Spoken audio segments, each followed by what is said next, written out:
Hello everyone, this is Jim Lewis at Model Train Technology. Today we're going to talk about a new version of our block signals. What I want to show you today are the family of Pennsylvania Railroad style 7-light signal, and these are fiber driven, and we're going to go and I'm going to show you each one of those. We have a new version of our signal controller that has 4 outputs, fiber light outputs, and it works just like the other signal controllers. It can be connected with one of our precision detectors, and they come in various sizes: N scale, HO, and O scale, and S as well. We've just introduced that. So last month we talked about the LED version of this, and here's my mock-up of that. This is now, we've sold some of these, and this is the N-scale LED signal. And we have, as mentioned in the previous video, we have this little connector, and this allows you to connect to the 3 outputs of the signal controller, and it figures out how to manage the center light. When I made this, I was really excited to see how it looked, and I ran all the LEDs through. There are 14 of these very fine wires that you have to solder. And this particular kind of insulation, really the only way to get at it is with melting the insulation rather than trying to strip it. So this is a lot of work. And so what we're going to show you with the fiber optic is how simple it is. To make this work, as I said, we have the new signal controller, which is a 4 output. We also invented a new version of the fiber pin. Usually it's just 1 fiber per hole. This is a 2-core fiber, and you can put 2 fibers into a single hole, and that's how we'll work this particular signal. So let's take a look.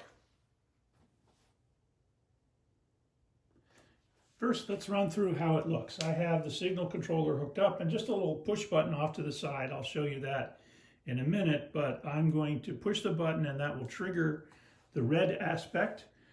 We've got it set for just a few seconds to delay. You can adjust that timing. There's the slow or forward with caution, and there's the green. So 7 fibers in the controller. This is the O scale. Had one customer, so these are our warm white LED lighting on the vertical and diagonal, and one customer asked us if we could make the top 2 green, the diagonal 3 lights yellow instead of white, and then the red, and yes, we can do that. But this is the standard version, and this is the more typical operating aspect, where you have the 2 horizontal red for stop, the diagonal, and then the vertical. And the center light follows the brightness of the lights that are adjacent when it's lit, so it's diagonal and vertical. And like the other features of the signal controller, you can adjust in this case, the pairs of lights. So what I've done is balance the lights so they're not too bright, and all together they look good. In fact, let me just show you how that works. I'm going to press the button once, and it's going to turn all the lights on. And then red is first. So I'm going to just adjust the red up and down so you can see how that works. I'm going to save that. And then I would adjust the next one and save that. And then adjust the next one and save that. And then it saves them all and goes back, and it's ready to go one more time.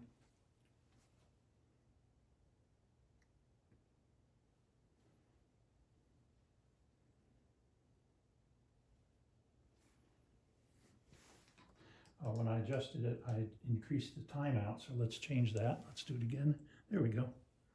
Pretty quick. Okay, so we got that. All right, so let me show you the setup. So this is a very simple setup using the signal controller. I have one of our power modules. We have an 18-volt power supply that comes in. This is on-off switch. In the back are a set of terminal screws. We mentioned this in the documentation. There are 20 terminal screws, and for connecting, they're not labeled, but as long as you connect any 2 adjacent screws in the back, and they don't have to be in sequence. You're going to get the right power, everything will work. So we made it really simple. You don't have to figure out which is plus or which is minus back here. Just any two for each device. So this would be their signal controller. As long as these two wires are next to each other, they can be in any one of the pins starting in an odd number or an even number. So really pretty simple there. And then I just have a little breadboard with a push button switch. There's a ground wire on the signal controller. And this is for if you want to just use a push button system. Also, if you want to hook this up to a tortoise switch or another kind of triggering system, you don't have to use the precision detector. If you do use the precision detectors, ours, then you would only use the one yellow wire and connect it to the detector. Here I'm just shorting out to ground, and it does the same thing. So here, and also I might mention that we used, I just double stick taped our mounting bracket. This is just so useful. It's for moving around. I need to unscrew this and move that around. And same thing with the signal control. I have the wires taped, but this has its own magnetic bracket as well. So here's the pin, and let me see if I can get a reasonable close-up of that. There are two fibers going into this single pin. There are two channels for the pin. And the way you get started with the wires, just stick them in the lit hole, and in a minute you can figure out, okay, these are the two vertical for the greens aspect, the yellow diagonal yellow aspect, and red aspect, and so forth. So you just plug them in, and that's it. So that took, when I was putting this together, it took about, I don't know, 60 seconds to get all of the wires aligned and in the right spot. And then I have this on the 3-aspect version, but that was it. There was no soldering, really simple with the pins and so forth. So, all right, so I showed you the O scale size. So let's look at each of the next scales. They're going to look kind of the same, but just to show them so that when we get to the N scale, we have 7 fiber optic lights and that little N scale block signal. That's pretty cool. So let's take a look at those now. So here I have the S block signal. I found the single center wire, center fiber, and that's just one pin. And then by process of elimination, I found the other 2 red wires. I'm just sticking them in the open hole now. Now that I know that those are the right lights for the 2 reds, I'm going to put the block signal down, and I'm going to take the pin that I told you about before, and I'm going to get a little closer so that I can insert these into the pin. And there you go. They're just inserted in, and they're friction held, and it's a little teeny bit out. And since this is red, this is going. I know from experience this is going to go on the top hole. So all right. So I've got the center line. I've got the reds, and so now all I have left are the 2 verticals and 2 diagonals, and I just stick the fiber in one at a time. That's one diagonal, that's the vertical, that's the other diagonal, and so now I have the second 2 fibers. I pull out another 2-core pin and insert the fibers into that. Take me off camera a little bit, but it's a little fine detail.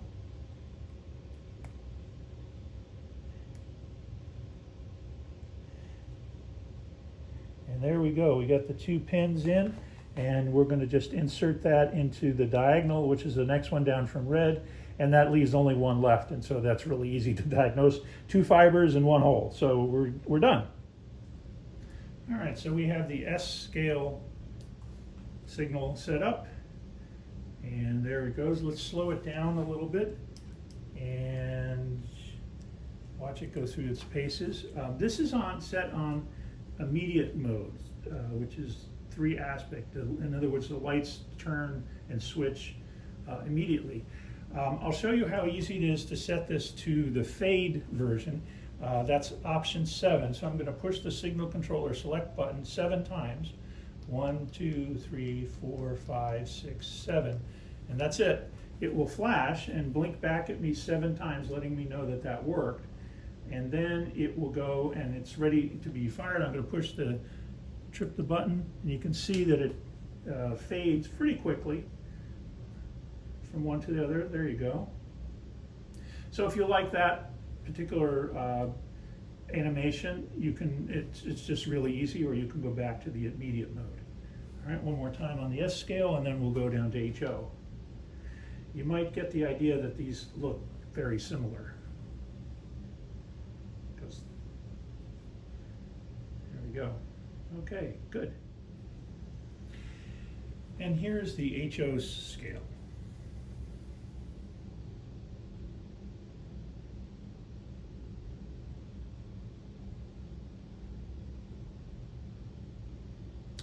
Very good. And one thing I didn't mention earlier, this is a metal plate we have here, but all of the signals that we sell come with a magnetic bracket, and that mounts onto the layout, and then the signal goes through there, and the fiber or LEDs if you have that type. And one of the beauties of this is that it's when you knock the signal, you don't break it, and it just has a bit of flex to it, but keeps it firm. So the only thing you glue to the layout is this base. So even if you have to replace it or do some maintenance, painting, or what have you, it's really easy to do. Okay, so lastly, let's look at the N scale signal.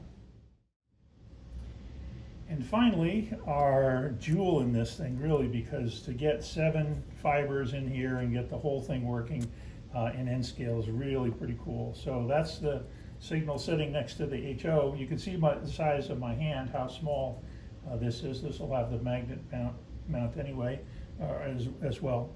And let's run it through its paces. Not much different operationally. We're using the same controller, different size pins, and you can adjust it in the same way you can all of them. So pretty cool. We're really excited about that, and hope you enjoyed watching. If you have any questions, you can contact us at support@modeltraintechnology.com. Our contact information is on the website, and this video and other information is on the products page. So I look forward to you taking a look at that. And if you have any comments or recommendations, please let us know.